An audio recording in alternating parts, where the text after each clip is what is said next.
Hello everyone, thank you for joining me. I'm Jarrell. Today I want to discuss my excitement for the camera for the Nintendo Switch 2. There will be two models available when the console launches. There is the official Nintendo Switch 2 camera for £49.99 and the Piranha Plant camera, which will be £33.99. Now, in general, the difference between those two is £16, and let's just round up to 34 and 50 pounds. So 34 pounds, I could, with some effort, I could do some of these, and curling is obviously no issue. And then you have your pull-ups, you have your standing lifts. 50 pounds one-handed, I'm going to have a tough time. 34 pounds is I can handle that, but 50 pounds is going to be a little heavy for some people. So I would say that if you are looking for the cameras that are easier to lift, then the 34-pound Piranha Plant camera is probably going to be the one that you want to look for. But I know some of you are big boys out there, and that 50 pounds is going to be fine for you. I've lifted with a lot of people, and some dudes are, I mean, have you seen David Vincent? He has a YouTube channel where he talks about RPGs. That dude could probably handle the Switch 2 camera for 50 pounds. Easily. Okay, I'm not sure how that converts to American dollars. So the reason why I'm so excited about this, I'm looking at this as a developer. And this was basically close to the top of features that were on my wish list as a developer. So what I want to do with the camera, and I was hoping that there would be a standard, widely available form of camera that was portable. As we see with the official Switch 2 camera, that one is not portable. That one sits on your tabletop or your dresser or your chifforobe, wherever you put your TV, and that sort of watches you silently from a distance. And the Piranha Plant is meant to clip on to the top of the console. It is portable. And why I'm so excited about that option, it means that there will be basically a standardized form of portable camera, so that when you take the Switch 2 with you on the go, you can have a camera with you. Now, it is without doubt that there will be more third-party options. We are going to see more manufacturers produce more cameras. Some are going to be streamlined and smaller, so they fit closer to the console, and they won't have this fun situation here where it looks like a fun Piranha Plant. And I'm going to, I don't want to whip people up into a buying frenzy, but I'm going to buy a bunch of different camera accessories because I want to experiment with them as a developer. I want to understand different form factors. So it is undoubted that there are going to be some manufacturers, especially when they produce cheaper ones, they are going to undercut the other official products. They're going to sell cheaper cameras. They're going to be smaller, going to fit closer to the camera. And I suspect some will also produce unlicensed, unofficial accessory cameras that look like Pokemon, for example. We already have set the standard Hori for the Piranha Plant. But I'm sure we'll see some bootleg Pokemon or other styles of cameras. So what I want to do with these as a developer, I want people to take their Switch 2 outside and go for a walk and take pictures of different things in the environment. I've been working on a game for years. I work on a lot of different games, and I don't fully take them to completion, but I work on the frameworks for them, and I work on the concepts, and I wait. I watch, I plan, and I wait. And I think when I need this game concept, I'll be ready to use it. And I have been working on a concept where it calculates the luminosity of the image, the time of day, the colors that are in the scene. I really want to see what other sensors are available in the Switch 2. So the concept that I have for a game that I want to bring to the Switch 2 is that you're walking around, you take pictures of the environment, and then that influences the content. So say, for example, you have a monster raising game where you're collecting and raising a bunch of different monsters. In order to find those monsters, to add them to your party, they are based on the environment. They're based on the colors, the luminosity in the scene. It affects their abilities, their species, their stats. Let's say that you are playing a game and you need to cast a particular spell. Maybe you are a geomancer. So you take a photo of your environment, and then that influences your character's abilities. Your geomancer abilities change based on the photo that you've taken of your environment. These are concepts that don't work if the camera is stationary. These are concepts that don't work, say, for example, if I was to create this for the Wii U, which I had originally been working on this concept for the Wii U, and I realized you can't take the camera outside, so it sort of defeats the purpose. But with the Switch 2, this is a console that you can take outside. Go for a walk. Don't get hit by a car. Don't get hit by a bicyclist. Don't get hit by a motorcyclist. Don't get hit by a unicyclist or a tricyclist. And you know, penny farthings are big right now. Don't get hit by a penny farthing. So those are the concepts that I would like to work on. I wanted to share that with you because I'm very excited for that. And I'm just beside myself with excitement. I am absolutely going to pick up the Piranha Plant option, and it is going to be easy to pick up because it's only 34 pounds, and honestly 34 pounds is not that heavy.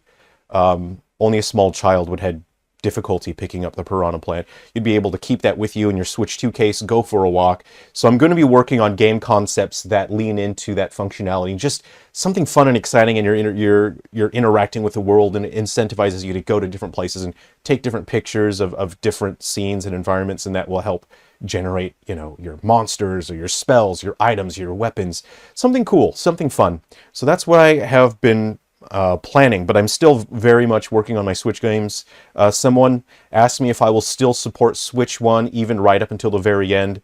A lot of people I met because I developed the very final games for the 3DS and Wii U, and people still tell me that they really enjoy the games that we were able to get out at the very last second. We launched a game like the week before the eShops, well, we launched 6 games, but one of them launched really like a week and a half before the eShop closed. So thank you all of you for enjoying my games. We can't escape the discussion of the pricing with the Switch 2, but we've already discussed that at length. And with my games, one of my most popular games is Silver Falls Ghoul Busters. That originally launched on the 3DS. You can't purchase it anymore, but people have told me that they found a way to obtain my game unofficially and play it.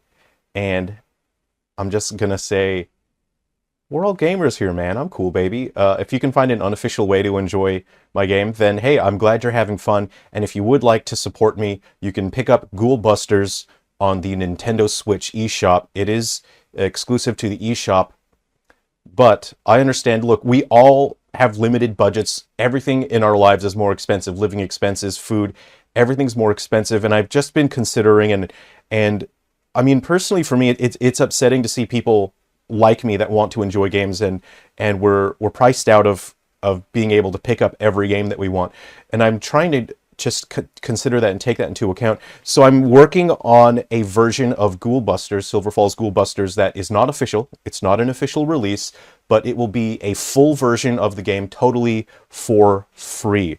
I'm going to bring that to the PS Vita, so my fellow Vita fans, we know what's up, you guys. This console rocks. I got these sick grips. These came from EB Game years ago. I don't think you could buy these specific ones. They do have more available online, but they're kind of bulky. I really like this streamlined one. So I'm bringing Ghoul Busters to the PS Vita. Again, it's the full version. It's going to be totally free. There's no monetization. I will also bring that to Android, but you will need hardware controls. Because the game is free, there's no monetization, I can't afford to spend that much time on it, and I can't afford to spend time programming touchscreen controls. So I'm bringing Ghoul Busters to Android for free, no ads, but you will need to get hardware controls. So this is something that I think only cost me like $12 or something like that. I bought it in Australian dollars, and I don't exactly know how much that is in US dollars or euros or pounds or rupees right now. I don't know, but this was around like 12 to 15 US dollars. So it adds hardware controls. So a lot of my upcoming games, my official games, I'm going to make free versions for the Android so that people just have something fun. I just want to give people something fun to play And I think this is my way that I can do that. This is my way of being able to bring something fun to people. And this is my way of saying thank you for supporting me. Other options. This is sick. This is so sick. This is the Game MT E5. Again, I'm not sponsored. I don't take sponsorships. That's not my vibe. That's not my approach. This thing is so sick. The shoulder buttons are really good. Now, this thing was around 65 to 75 US. It has great hardware controls. It runs Android. It's got a touch screen. This is one I would recommend. Right now, all of my upcoming games, I'm making versions and I'm optimizing them specifically for this device. So if you pick one of these up or a similar device, then you'll know that my games will run properly on this because I am natively developing the games for those. One that I cannot recommend is this. I picked this up. I was really hoping I would be able to recommend this one to you. This is called the CB408. It's got a metal body, it runs Android, and I felt, look, this might be good to develop my games on. I'll see if I can recommend this to people. What sucks is I received this unit, and the left analog stick is already, it's leaning to the left, so there's something wrong with it. So I can't even play games because it makes my characters already walk left.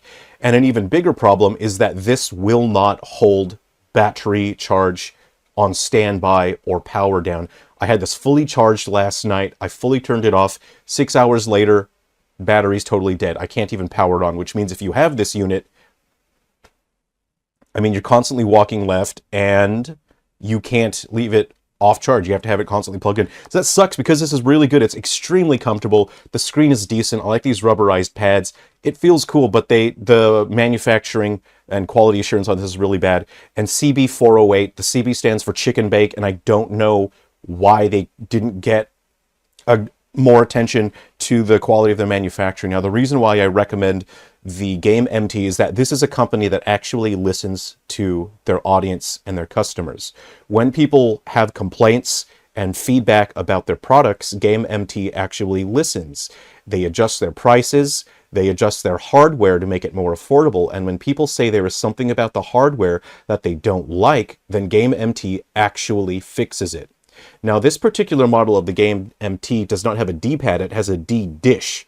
You can see that it is a dish. People have expressed that they really dislike this. So what this company did was they listened to their audience and they made adjustments to their business approach and their product strategy so that they can make sure that they keep a healthy and positive relationship with their customers.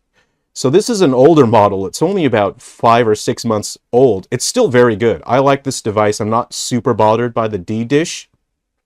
But because this company listened to their audience, they made a new model that has a real D-pad that is significantly better. So this is one that I recommend. The screen is really nice on this. So yeah, I'm making free versions of Ghoul Busters. Please keep an eye out over the next week, and then I will launch Silver Falls Ghoul Busters, and you can just enjoy it. I have this planned for all of my upcoming games, even the ones that are launching exclusively on Switch officially. I still will make free versions for the PS Vita, for Android, and again, even if you don't have a device with dedicated hardware buttons, this is like 15 US. Again, because these games are free, I cannot afford to spend the time to create touchscreen controls. There's a lot that goes on. There's a lot of testing and you have to implement a lot of different logic. I don't have time for that because these versions are free. So if you would like to enjoy my games on Android, pick one of these up. They're not very expensive. They're rechargeable USB. They connect through Bluetooth, so they should be compatible with basically every Android phone. Anyway, thanks for spending some time with me. I'm really excited about the camera for the Switch 2. I'm amped. I am ecstatic. I'm beside myself. Thanks very much for hanging out with me, everyone. Okay, I'll see you around. Take care.